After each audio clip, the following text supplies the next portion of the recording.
இன்னைக்கு முத்துமதி சமையலில் வந்து ஒரு நைட்டு டின்னர் வந்து ரவையை வச்சு நம்ம வந்து ஒரு அடை தோசை மாதிரி செய்யலாம்.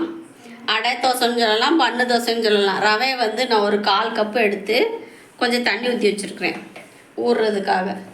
நல்லா இந்த அளவுக்கு ஊறிடுச்சு. இப்போ வந்து நம்ம மிக்சியில் இதை போட்டு அரைக்கணும். ஒரு 1/2 கப்பு கோதுமை மாவு, ஒரு 1/2 கப்பு தயிர், ஒரு 3 பூண்டு, ஒரு பச்சை மிளகாய், ஒரு சின்ன துண்டு இஞ்சி. இதை வந்து ஃபஸ்ட்டு நம்ம மிக்சியில் அரைச்சிடலாம். ரவை போட்டாச்சு, கோதுமை மாவு, பூண்டு, இஞ்சி, ஒரே ஒரு பச்சை மிளகாய், தயிர். இந்த மாதிரி அரைச்சிக்கிறோம். தண்ணி ஊற்றாமல் தான் அரைச்சிருக்கிறேன். ஊற்றின தயிரை வச்சு இது ஒரு பாத்திரத்தில் மாற்றிட்டு காய்கறிலாம் போட்டுக்கலாம்.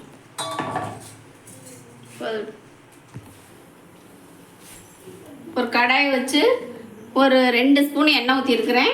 1 ஸ்பூன் வந்து கடலைப்பருப்பு, ஜீரகம் 1 ஸ்பூனு,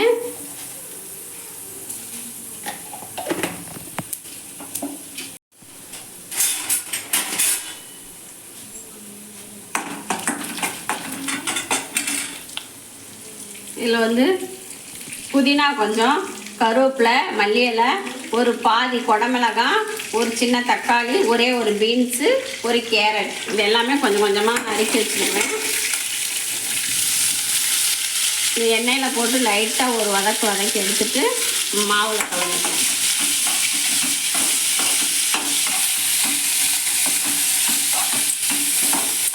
இதுக்கு லைட்டாக உப்பு போட்டுடலாம். இந்த தோசைக்கு தேவையான அளவு உப்பு போட்டாச்சு.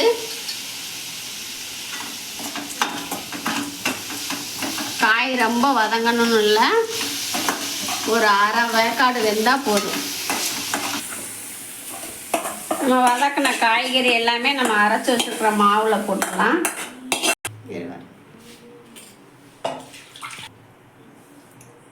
நம்ம மிக்சி ஜார் கழுவுன தண்ணி கொஞ்சமாக சேர்த்துக்கலாம், பார்த்துட்டு ஊற்றிக்கிடலாம், ரொம்ப தண்ணி ஆயிரும். பெருங்காயம் கொஞ்சம், ரவை சேர்த்துருக்கறனால பெருங்காயம் போடணும்.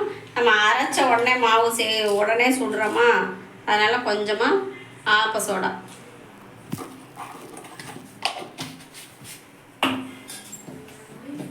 பச்சை மிளகாய் போட்டு அரைச்சிருக்கிறோம் நம்ம, அதனால் மிளகா பொடியெலாம் தேவையில்லை. நல்லா கலந்துட்டு உப்பு இருக்கான்னு பார்த்துட்டு உடனே தோசை ஊற்றிக்கலாம்.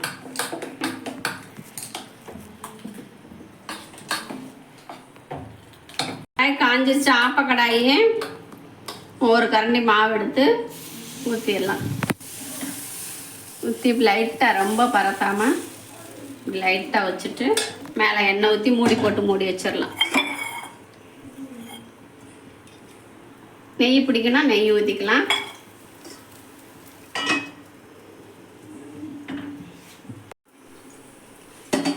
ஒரு பக்கம் வெந்துருச்சு, மேன் பக்கம் திரும்பி போட்டுக்கலாம்.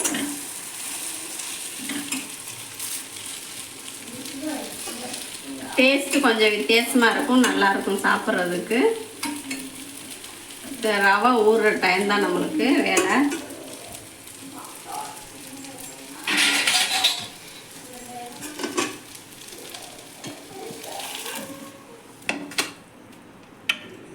சாஃப்டான தோசை ரெடி ஆயிடுச்சு. ரவா பண்ணு தோசை.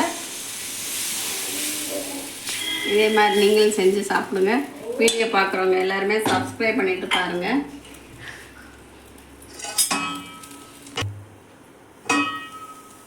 ஒரு பக்கம் வெந்துருச்சு, இன்னொரு பக்கம் திருப்பி போட்டுக்கலாம்.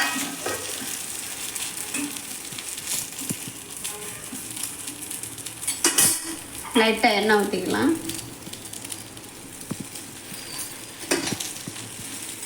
இதே மாதிரி இருக்கிற மாவு எல்லாத்தையுமே நம்ம சுற்றி எடுத்து காமிக்கிறேன். ரவா பண்ணு தோசை ரெடி ஆயிடுச்சு. நல்லா சாஃப்டாக ரொம்ப பஞ்சுன்னு இருக்குது தோசை. தேங்காய் சட்னிக்கு செம்ம டேஸ்ட்டாக இருக்கும். இதே மாதிரி நீங்கள் செஞ்சு சாப்பிடுங்க. வீடியோ பிடிச்சிருந்தா லைக் பண்ணுங்கள், ஷேர் பண்ணுங்கள், சப்ஸ்கிரைப் பண்ணுங்கள், பெல் பட்டன் கொடுங்க. தேங்க்யூ.